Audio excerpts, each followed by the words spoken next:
This had been a simple mission. Had been.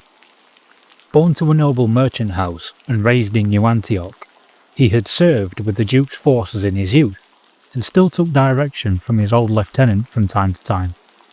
O'Malley was standing in the alleyway. A bombed out and ruined shanty town, they had come here to look for a missing supply caravan. The cross he carried chained to his back shifted slightly as he took cover behind a ruined section of wall. The twins took a position opposite him, pistols in hand. This alleyway was wide, and the doorway the twins stood in gave them a clear view down its length.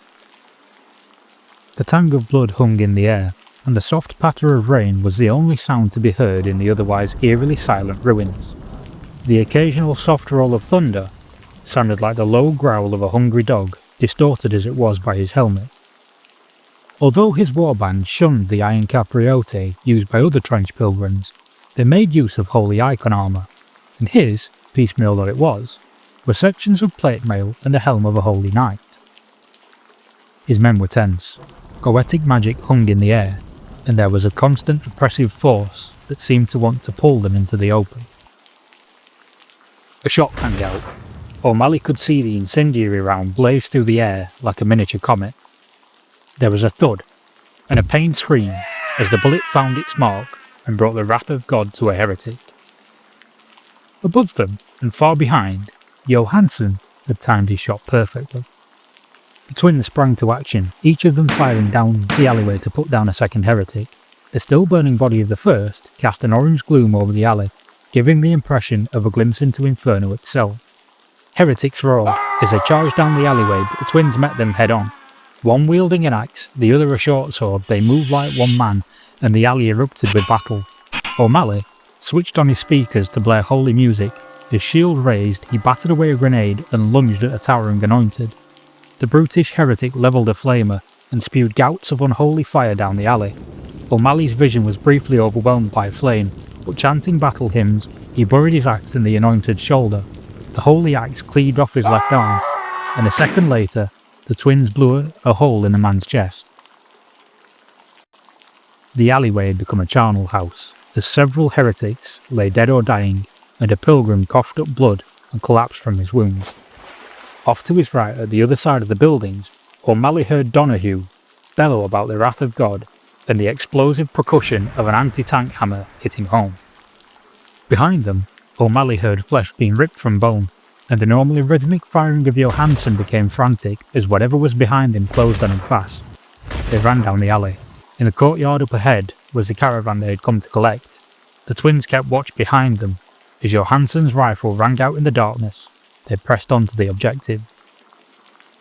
A wet thud, and the crack of bones sounded to the left of the courtyard, as a young pilgrim had thrown himself from a nearby building. Shots peppered O'Malley, and demonic whispers compelled him to drop his axe, as a heretic priest cast goetic magic at the pilgrims. Bullets tore into him, as a monstrous anointed struck him, crushing his ribcage. As he dropped to the ground, he saw the twins back to back cut down 2 legionnaires, and the Hell Priest exploded in a shower of gore as Donahue's anti-tank hammer blew him apart. O'Malley was dead, but not for the first time, and as the anointed turned away from his corpse, the 7th Metachrist called to O'Malley, and bones popped back into place and refused.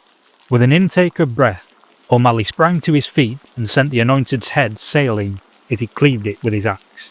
One of the twins bent double. Skewered by a sword, O'Malley rushed to catch him, and pulling the blade free, called on the power of God.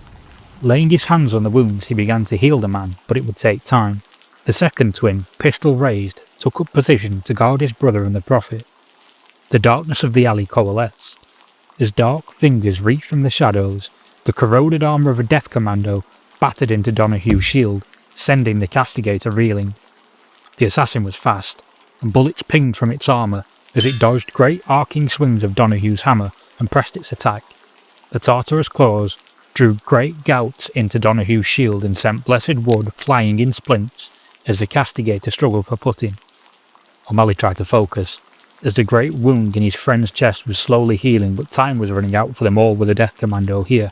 Sweat beaded the man's brow. As divine light slowly seared his wounds closed, the pilgrim screamed, while his brother took frantic potshots at the death commando. Glancing behind him, O'Malley saw Donahue stumble backwards, and as the death commando readied for a killing blow, a flaming bullet blew out its right knee.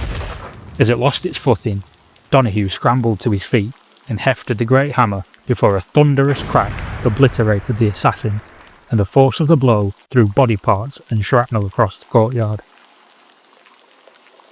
As O'Malley finished healing the injured man, Johansson limped into the courtyard panting. "It's about time you showed up," O'Malley said with a smile. "Let's get these crates back to New Antioch. The Mentalist monks will want their ammo back, and I know a communicant who needs a new rifle. I just want to say thank you to everyone for watching, and please let me know what you thought of the story in the comments below. And if you've got ideas for what you'd like to see O'Malley and his crew get up to next, feel free to let me know in the comments. Thank you for watching, I hope you've subscribed, I hope you have a good day, and I will see you all soon.